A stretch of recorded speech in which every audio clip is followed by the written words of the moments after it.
Oui, merci, monsieur le maire. Alors, l'agriculture urbaine, c'est un vrai sujet qui est porteur d'innovation pour la ville nature de demain, auquel je crois, auquel beaucoup d'entre nous croyons.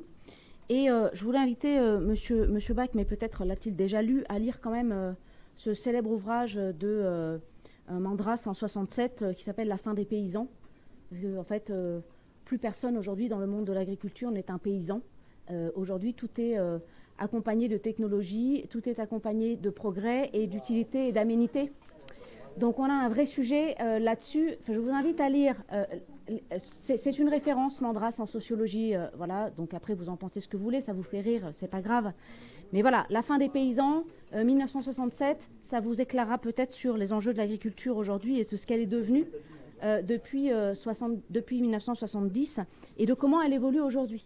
Parce qu'évidemment, et heureusement pour nous tous d'ailleurs, et pour les plus précaires, qu'à l'époque, l'agriculture s'est industrialisée, et heureusement qu'aujourd'hui, on est en train de la rendre plus raisonnable.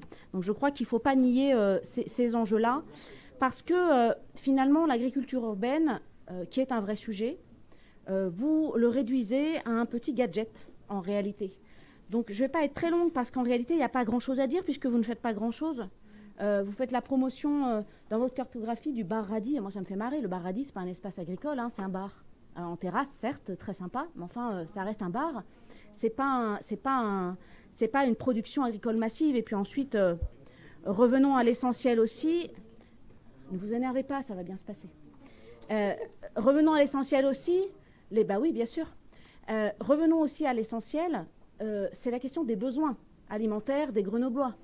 Donc évidemment, l'ambition de l'agriculture urbaine n'est pas de couvrir en termes d'autonomie aux besoins d'une ville, et évidemment encore moins d'une métropole avec la densité d'une ville comme Grenoble, mais c'est d'alimenter et de contribuer à l'évolution de l'agriculture aujourd'hui, à la sensibilisation de nos habitants sur la chose agricole pour manger plus local, parfois bio, mais surtout avec plus de saisonnalité.